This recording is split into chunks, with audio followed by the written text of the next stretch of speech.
Ahá, tá, tá, tá, tá, tá. Opa, vamos continuar? Vamos continuar sim. Vamos dar mais dicas para a FEPEX e agora nós vamos entrar no outro tema muito importante. Presta atenção, vem comigo. Nós agora vamos falar de demografia. É, maluco, demografia. Demografia. Nós estamos falando então de quê, professor Kleber? Nós estamos falando de população. É, população. Onde está a população? Quais são as coisas mais importantes? E olha, creia-me, isso aqui cai muito na prova também. Você sempre tem alguma coisa sobre esse tema. Primeira coisa que eu tenho que olhar são os conceitos mais importantes.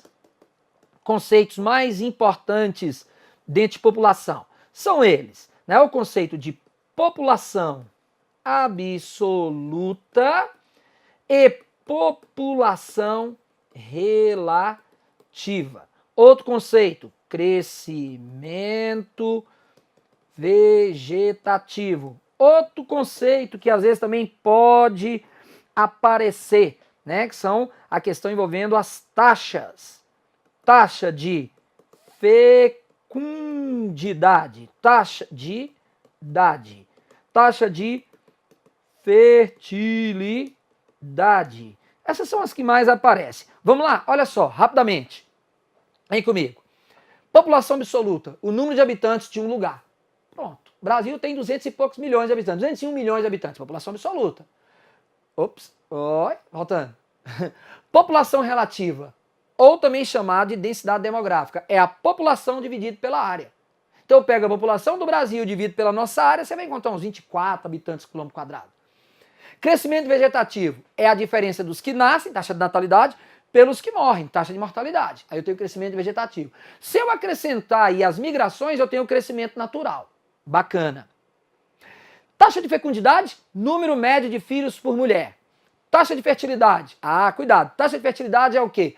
É o período que a mulher está apta, né? É o período que a mulher está apta a ter ou não filhos. Da primeira à última menstruação dela. Então, da menarca à menopausa, é mais ou menos assim que você vai olhar. Esses são os conceitos mais importantes.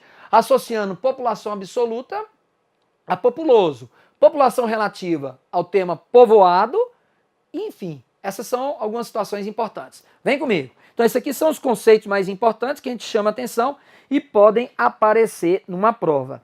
Outra coisa que pode aparecer também numa prova é a questão das estruturas. Ops, deixa eu melhorar isso aqui. Estruturas demográficas ou populacionais. Demográficas ou populacionais. São três.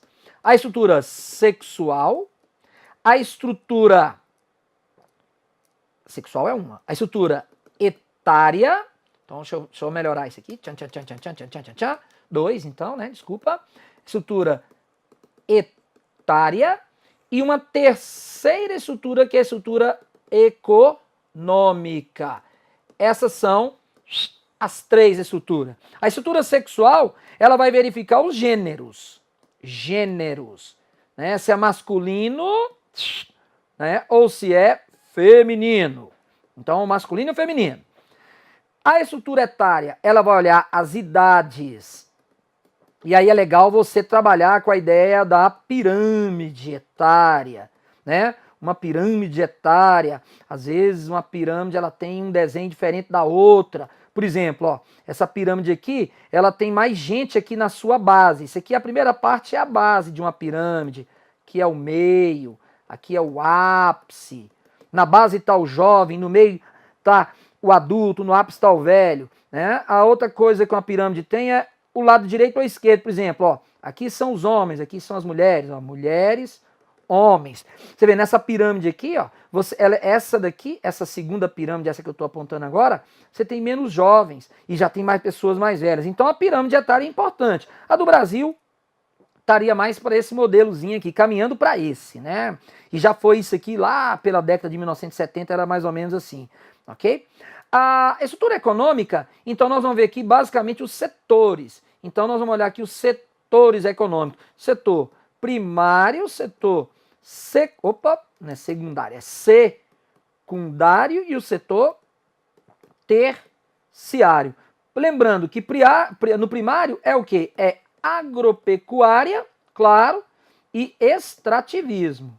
Então você vai no campo, tem agricultura, pecuária, então extrativismo. O secundário é a indústria e a construção civil. Legal. Opa, volta. Deixa eu melhorar isso aqui. E a construção civil. Aqui é um L. Civil. Bacana. E o terciário, basicamente, é formado por comércio e serviços. Pronto. Fechamos aqui a parte de estruturas demográficas. O outro ponto que pode também aparecer são as migrações. E aparece, viu? Pode acreditar. Você tem as externas e você tem as internas. As externas, basicamente, são duas: emigração e imigração. Emigrar é ir embora. Imigrar é entrar. Então, ó, eu estou emigrando, eu estou imigrando. Emigrando, eu estou indo embora. Imigrando, eu estou entrando em algum lugar. Então, os imigrantes italianos, eles entraram em nosso país. Mas os brasileiros que vão morar, por exemplo, nos Estados Unidos, eles são emigrantes do Brasil. Para o americano, ele é imigrante, mas para a gente é emigrante. As internas, aqui mais aparece êxodo rural. Êxodo rural, a pendular pode... a pendular, né, que é aquela que ocorre da periferia para o centro. Você tem a inter e a intra-regional, que também pode aparecer. Você tem a transumância, que já é um tipo de migração ligada a questões ambientais, aliás, a questões climáticas, por exemplo.